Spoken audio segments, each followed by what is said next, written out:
Welcome to Ancient Worlds, where every forgotten ruin tells a story, and every unearthed artifact holds a whisper from a deep, systemic failure. Today, you are transported not to a swampy river basin or a towering desert plateau, but to the gentle, rolling hills of central Ohio. You stand on the edge of a massive, geometrically perfect structure carved into the earth, the Newark Earthworks.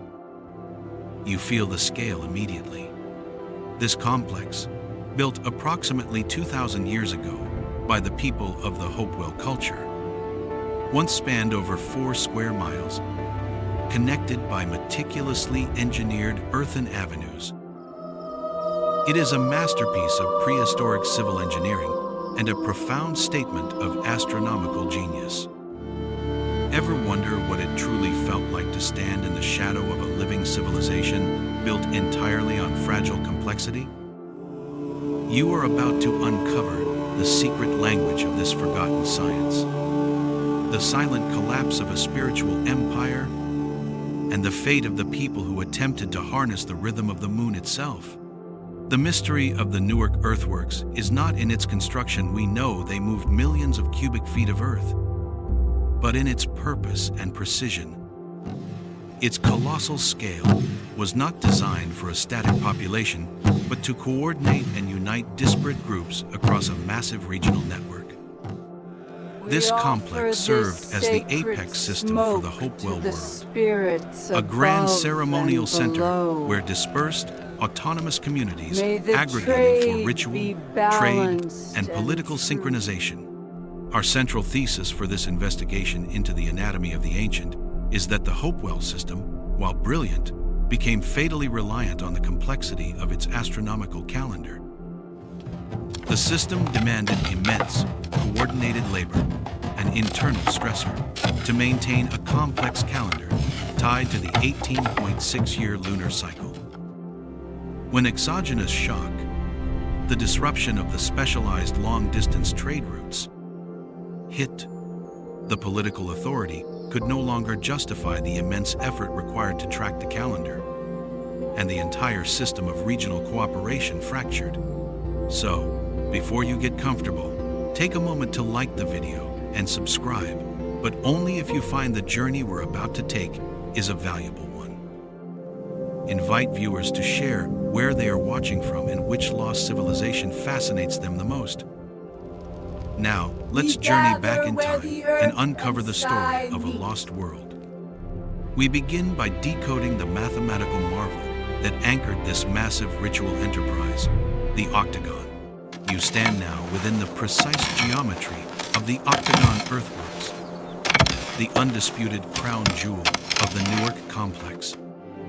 This structure alone covers over 50 acres, and its walls are nearly 12 feet high. Its perfection is astonishing. The corners are exact right angles, and the entire figure is laid out on a scale that rivals modern surveying.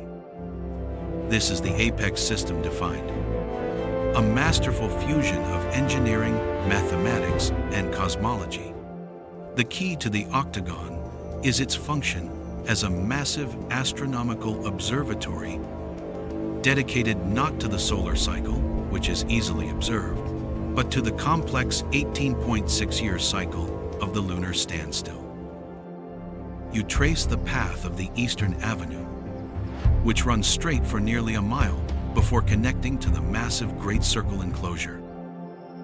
The main Octagon gateway is meticulously aligned to track the northernmost rising point of the moon during its major standstill, an event that occurs once every 18.6 years.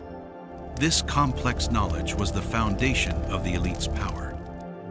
By accurately tracking and predicting the lunar cycles, the Hopewell religious and political leaders could synchronize vast, dispersed communities across the region. They controlled the ritual time, dictating the timing of massive, aggregated ceremonies and trade fairs held at this central location. This control was immensely valuable, as it validated the elite's spiritual authority. proving their unique connection to the cosmic forces that govern the seasons and the well-being of the communities. The very act of constructing and maintaining this Earth-based calendar demanded an immense and continuous investment of labor. Unlike a stone observatory, earthen mounds require constant upkeep against erosion and vegetation growth. This complexity mandate ensured the elite maintained a constant claim on the labor pool of the surrounding region. The local communities needed to believe that the monumental effort, the pilgrimage, the labor, the tribute, was worth the complex, precise astronomical knowledge provided by the central system. But the complexity itself introduced an internal fault line. The lunar standstill is not easily observed. It requires meticulous, patient tracking over 2 decades. The political authority was built on information that was both esoteric and extremely slow to verify, requiring unwavering, generation-spanning trust from the subordinate communities. The immense size and precision of the Octagon are physical manifestations of the high price they paid for this centralized control. This reliance on remote, specialized, high-cost information would eventually prove to be the system's greatest vulnerability. The true engine that drove the Newark Earthworks was not just astronomical genius, but a massive, sustained logistical effort that we call the pilgrimage economy. You mentally trace the faint lines of the ancient earthwork roads radiating outwards from the Great Circle, disappearing into the dense prehistoric forests. These avenues weren't just pathways, they were arteries pumping resources, people, and specialized tribute into the central Ohio nexus. The Hopewell civilization was fundamentally decentralized. It wasn't an urban metropolis like Cahokia, but a vast network of smaller, autonomous settlements scattered across the Ohio and Mississippi River valleys. The Newark Earthworks existed to aggregate these disparate, independent groups, functioning as a massive internal stressor by demanding coordinated participation. The elite's power depended entirely on convincing these external, autonomous groups that the ritual benefits of participation, the successful synchronization of the lunar calendar, and the access to specialized trade goods outweighed the immense logistical cost of the pilgrimage. The evidence of this logistical effort is astonishing. You observe the materials brought here: obsidian from the Rocky Mountains, mica from the Appalachian foothills, copper from the Great Lakes, and exotic shells from the Gulf Coast. This was the most extensive long-distance trade network in North American prehistory, all funneled through the ceremonial centers like Newark and its associated sites. The Newark Earthworks provided the essential political lubricant for this trade. The spectacular rituals held here, timed precisely by the Octagon's lunar clock, validated the social hierarchy and provided a neutral, sacred space where disparate groups could meet, trade, and exchange gifts and wives under the sanction of a unified cosmic authority. The geometric precision of the Octagon was the non-negotiable proof that the elite knew the secrets of the universe and therefore deserved the centralized tribute. However, this reliance on aggregation created profound internal fault lines. The system lacked the resilience of agricultural surplus. It depended on continuous, voluntary human capital investment from groups hundreds of miles away. Every family that traveled to Newark was making a massive time and resource commitment. The political system was always one step away from failure, relying entirely on the sustained prestige of the astronomical calendar and the continued flow of exotic, high-status trade goods. The cost of participation was always high, and the system needed constant external validation to function. You realize the entire spiritual economy was a delicate house of cards, constantly requiring resources just to prove its own worth. The grandeur of the Newark Earthworks was bought at an unsustainable price. And this brings us to the inevitable conclusion of Tainter's iron law. you stand within the vast octagon, considering the astronomical precision required to track the 18.6-year lunar cycle. This complex knowledge, while brilliant, was the ultimate expression of a system generating diminishing returns. Initially, the complexity was highly beneficial.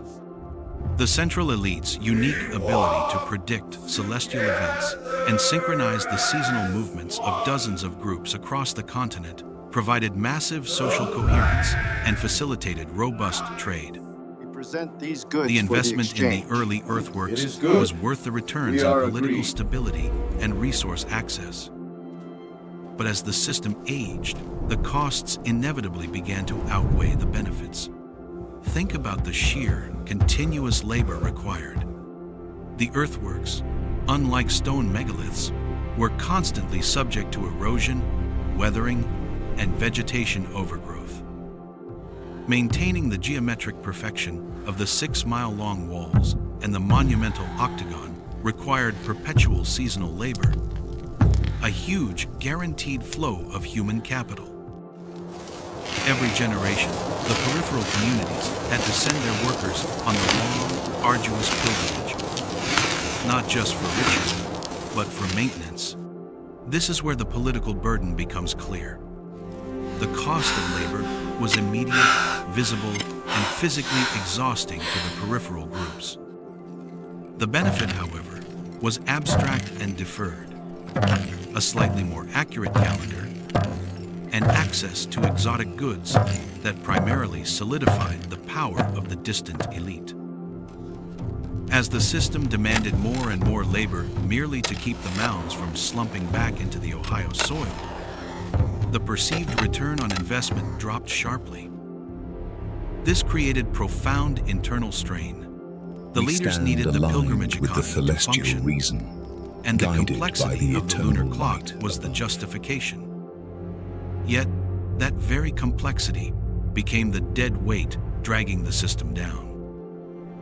Why travel 500 miles, spend weeks hauling baskets of earth, just to verify an astronomical event that happens only once every 2 decades? Simpler, decentralized calendars based on the sun and local cycles offered nearly the same practical agricultural guidance at a vastly lower cost. The Newark Earthworks, majestic as they were, had become a monument to over-engineering, consuming critical resources just to validate the centralized political authority, rather than providing essential survival benefits to the average Hopewell family. This brittleness meant the system was highly vulnerable to any external disruption that might cut off the pilgrimage economy. The high cost of the lunar calendar had already begun to erode the faith of the peripheral groups, a process accelerated by Tainter's iron law.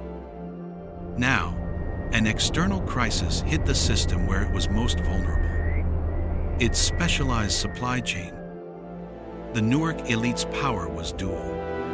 It rested on ritual prediction and material distribution. The precise astronomical rituals brought people in, but the high-status exotic goods paid for their loyalty, compensated their labor, and incentivized the long, arduous pilgrimage. You look at the center of the Great Circle and imagine the enormous piles of raw copper, mica sheets, and obsidian blades traded here. These goods were the lifeblood of the Hopewell political system, essential for status displays, elite burials, and rewarding key participants in the labor and pilgrimage economy. The sources of these high-value items were staggering in their distance. The obsidian came from the Rocky Mountains, over 1,500 miles away. The raw copper from the Lake Superior region, 500 miles away, and the thin, reflective sheets of mica from the Appalachian Carolinas. This trade network was vast, specialized, and highly efficient. A massive piece of continental infrastructure, around 400 to 500 CE. The flow of these exotic, specialized goods suddenly fractured. The archaeological record shows a marked, rapid decline in the quantity of these materials arriving at Newark and similar Hopewell ceremonial centers. This wasn't a slow winding down. It was a cessation, an exogenous shock that instantly severed the material ties holding the continental network together. Why did it collapse? It could have been climate change or environmental stress affecting distant source communities, increasing regional conflicts, disrupting key travel corridors, or simply decentralized groups realizing they no longer needed the centralized Hopewell system as an intermediary. Regardless of the precise cause, the effect was devastating for the Newark elite. Their ability to compensate pilgrims for the high cost of maintaining the earthworks, the cost we identified in Tainter's Law, vanished overnight. The elite could still point to the Octagon and predict the moon, but their prestige, which relied on the visible, tangible transfer of wealth, was instantly undermined. Without the exotic goods flowing in, the pilgrimage economy withered. The peripheral groups, already questioning the ROI of the lunar calendar, now lacked the vital, material incentive to travel hundreds of miles for seasonal rituals and maintenance labor. The system, strained internally by the cost of complexity, was snapped externally by the collapse of its economic infrastructure. The moon still rose precisely over the Octagon gate, but the system that organized the viewers had run out of currency. You now move from theory to tangible proof, examining the evidence strategy that documents this collapse. The shift from a vibrant intercontinental network to regional isolation is visible not in destroyed structures, but in what disappears from the archaeological layers. You kneel over a hypothetical cross-section of the Earth, tracing the sediment from the peak Hopewell period around 100 CE upward to the collapse era around 500 CE. In the lower layers, the Hopewell genius is evident. Exotic materials abound. You find stunning, cut mica sheets, symbolizing high status and ritual power. Finely ground obsidian tools, sharp enough for specialized ritual procedures, and complex copper objects, beaten into intricate ornaments. These objects were currency and status markers, proof that the pilgrimage economy was working, and the elite had the power to distribute continental wealth.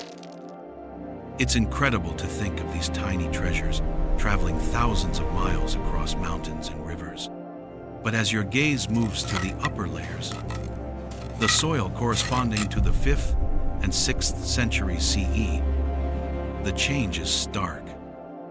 The flow abruptly ceases. There are no more major influxes of Gulf Coast shell, no Rocky Mountain obsidian, and the copper objects become scarce, often being reworked and reused until they are barely recognizable. This vacuum is the definitive proof of the systemic fracturing. This sudden absence is the evidence strategy that reveals the death of the political structure. The elite's power was contingent upon their ability to give, to reward faithful pilgrims and local leaders with high-value, non-local goods. When the trade network vanished, the exogenous shock, the elite were left with nothing but their abstract, high-cost lunar calendar. The pilgrimage economy collapsed because the participants' material reward system was dismantled.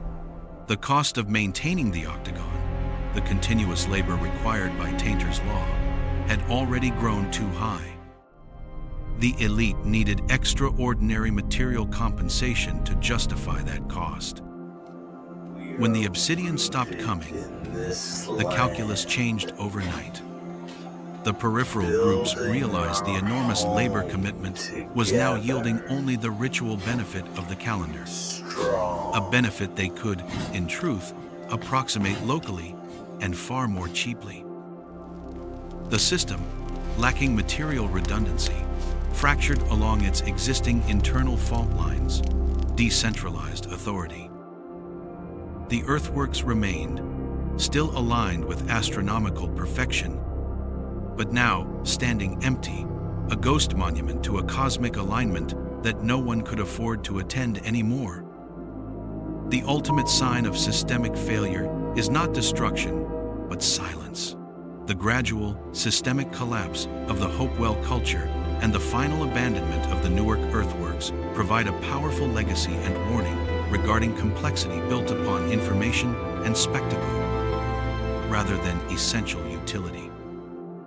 You stand again in the center of the Great Circle, no longer seeing a thriving ritual center, but a landscape slowly being reclaimed by forest, its monumental purpose forgotten for centuries. The end of the Newark complex was not a single event. It was a decades-long process of deaggregation. The decentralized groups that once traveled hundreds of miles for the lunar rituals and trade aggregation simply stopped coming. They did not disappear. They returned to a simpler, more localized, and more resilient way of life. They shed the burden of the high-cost, specialized calendrical system and the mandatory maintenance labor, opting for economic and political simplification. This collapse reinforces the core lesson. The Newark system was built on a fragile political contract. The elite promised high-value compensation, exotic but the labor trade, costs are for rising. high-cost We need a participation, better exchange labor, rate for and the pottery. pilgrimage. When the exogenous trade shock removed the material compensation, the system instantly failed because the high cost of complexity, documented by Tainter's iron law, could no longer be justified to the participating communities. The immense astronomical precision of the Octagon, the very apex system that defined their power, became economically meaningless. The earthworks themselves, the colossal reminders of this vast ritual coordination, were left silent. Without the continuous influx of labor from the pilgrimage economy, the earth walls began to slump, the geometric precision slowly degraded, and the astronomical alignments became obscured by vegetation. The monument to time became a victim of time. The legacy of Newark is a caution against systems that demand maximal commitment for minimal, specialized return. It illustrates how readily people will abandon complexity when its maintenance cost outweighs its benefits, particularly when that complexity is tied to abstract rather than material goods. The warning is clear. True resilience lies not in the spectacle of advanced knowledge or the vastness of a network, but in the low-cost redundancy and flexibility of local systems. The lunar cycles continue their 18.6-year progression, but the great Earth and sky computer of ancient America was shut down forever by a spreadsheet, a cost-benefit analysis that finally tipped towards zero.